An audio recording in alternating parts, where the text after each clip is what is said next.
So we've just had a sale through the website, which is antiquecentral.co.uk, and you'll see the link down below. So that if you want to go and have a browse and check out some of the products that I've got. So what I thought we'd do today is just take a quick look at my pick and pack process. So the first thing I'll do is jump on the computer and check the SKU number, the SKU number. Now, if you've got any inventory, then you need to apply a number to that particular item so you can locate it. So all I have to do is check the item number and the box number that it's in, and that tells me there. So we can go around the corner now and pull it out of storage. And it's item 2463, and it's in tub number 20.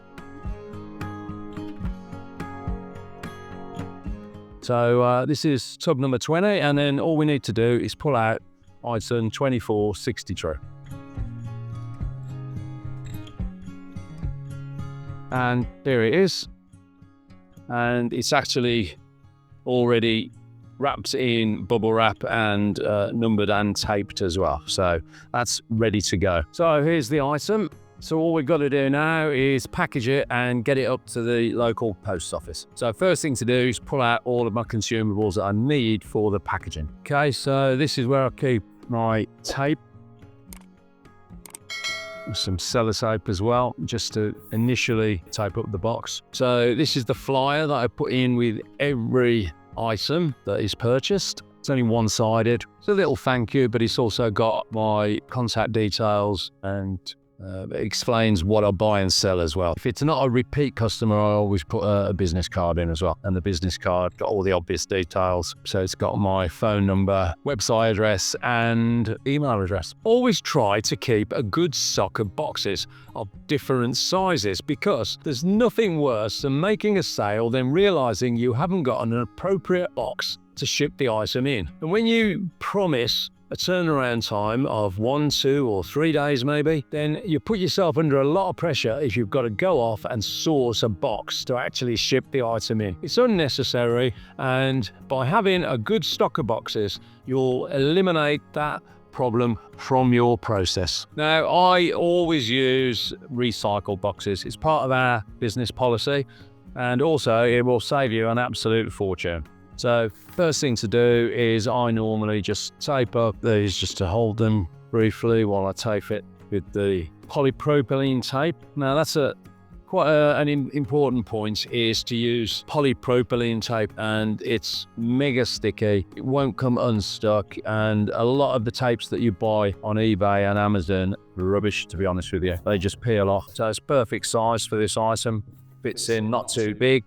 A little bit of space around here for packing as well. Just check on the top. Yep, so all that's absolutely perfect. So the void fill I will use is old newspaper, which you get for nothing, obviously. Won't need a lot. Although it is amazing how much you actually do need to securely pack a box. So it's always a good idea to have a good stock of old newspaper. And not only have I got that, which is to hand, but I've also got another area where I keep a load of it. So we've got our item, we've got our box, we've got our void fill, we've got our tape. So we're ready to get going now. So first thing to do is literally just fill the bottom up with a little bit of void fill. The important thing is with void fill is to pack it so there's some compression. So what you don't want to do is pack it so tight that if there's any external impact or force on the box, that impacts or the force transfers straight through the box, straight through the void fill into the item, because that will damage it. So as you can see there, it's fairly loosely packed. What we can do then is we'll get the object, we'll make sure that that sits. Sometimes we just need to squash it down a little bit more. We've got our item. Double check that there's room above it, which there is. And then what I normally do then as well is sides, but it's nice and snug, but not absolutely wedged. I don't sell glass or ceramics because I don't trust anybody to get them to the clients in one piece. And also, I don't believe Royal Mail insures glass or ceramics. or damage to antiques and vintage, which is why you absolutely have to make them bomb-proof when you pack them. And then what we do next is go back over to the computer and print off a receipt for the customer that goes in the box as a shipping note really. So the customer's receipt is automatically generated by my website. And here it is. So this goes in the box with the compliment slip and the business card. So you may be wondering why I use Royal Mail instead of a bespoke antiques carrier to ship my stock. Well, the answer is quite simple. It's all down to the ratio of the value of the item compared to the cost of shipping.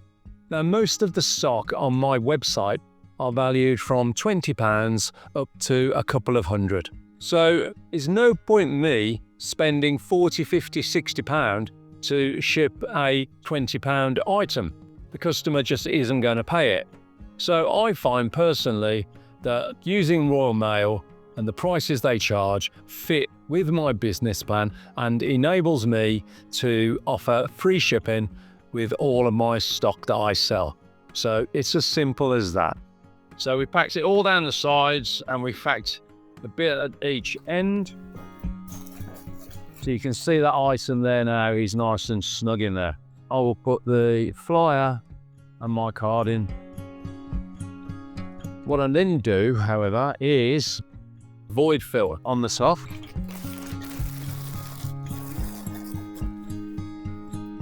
Might put an extra piece in there. And I can now measure the package and weigh it because there's not going to be any extra bulk added to it. I use the UltraShip Ultra 55 scales. They've worked really well for me over the years, and I've got no reason to change them at all. So I think they're just really good, reasonably affordable shipping scales. Turn it on. There we go. Counts down, sets it, resets it in this position. There we go. And we can just weigh that, and that is 1.11 kilograms. So make a note of that.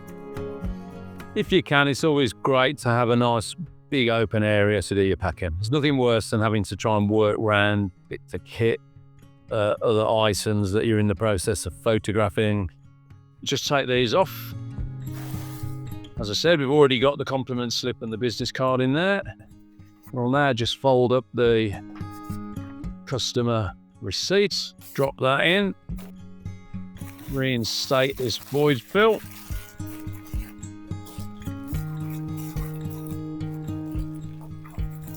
And there we go.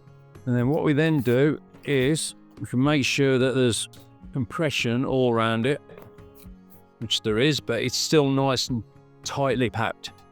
So what I normally do then is I just temporarily sellotape that end,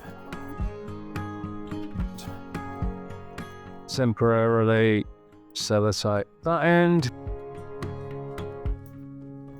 Nice. And then what we need are some scissors. There we go. We know the weight of it. We will have to measure it when we finish the taping up. And don't forget polypropylene.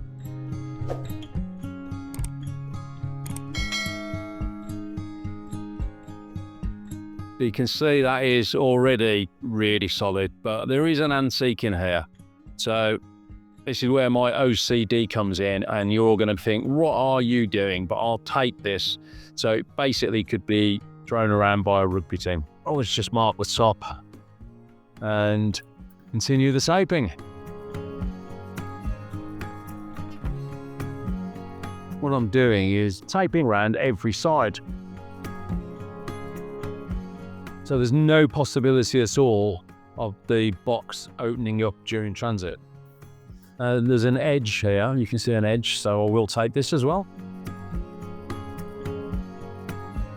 Likewise, this end. And there's normally an edge. Yeah, there we go. Yeah, it's normally just the one edge, or one corner I should say, that I also tape up. So all the exposed edges are now taped, and to be sure, I tape right round the outside of the box as well.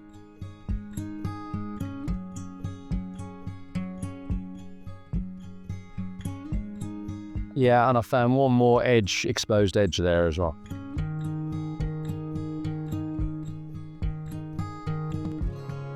What I will also do, it's not particularly fragile, but I will put some fragile tape around it. And I'll just grab the tape out of the cupboard. And as usual, there's always one more edge to do. Now with the tape, I always just bold the corner over there, so when it goes back, it's always easy to grab and just pull it back down, because you can basically stick to the roll and disappear. You just can't see where it begins and ends. There you go, that's a good example there. I just know exactly where to go to because the corner was folded down.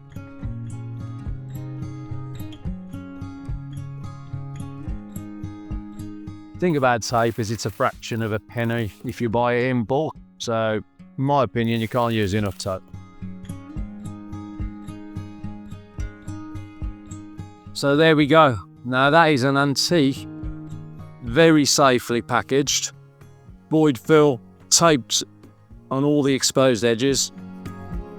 And you could literally, I'm not going to throw it around, but you could literally throw that around if you want. So what we can do now, because it's all taped up and packaged, is measure it. Because what you don't want to do is underestimate the size of the package, which could potentially leave the customer with a bill at the other end. Well, the Royal Mail are really quite strict on the size of packages. So even if I'm bang on the dimension for that particular package size, I will go to the next size up. If I think there's any possibility at all of the Royal Mail deciding that it's larger than you're actually owning up to. So what we need to do is measure it. The longest edge first. So that is 31 centimeters. 21 centimeters. With a little bit of clearance as well. This is the dimension that always gets people. Because of the void fill, it sticks out in the middle there, so it's wider at that point than it is that point there.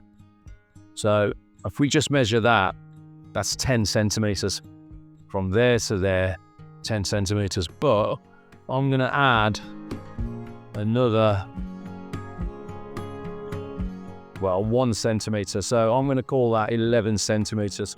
And that way you're not under measuring it. So I'm going to call that 11 centimeters. To be honest with you, I know that those dimensions will be fine for Royal Mail because the small size package is 16 centimeters. So that's well under. So this will be a small package because I know the dimensions that I've measured and recorded are within the parameters of the small package size that Royal Mail will carry and charge you for. So what we need to do now is head back over to the computer and print the label.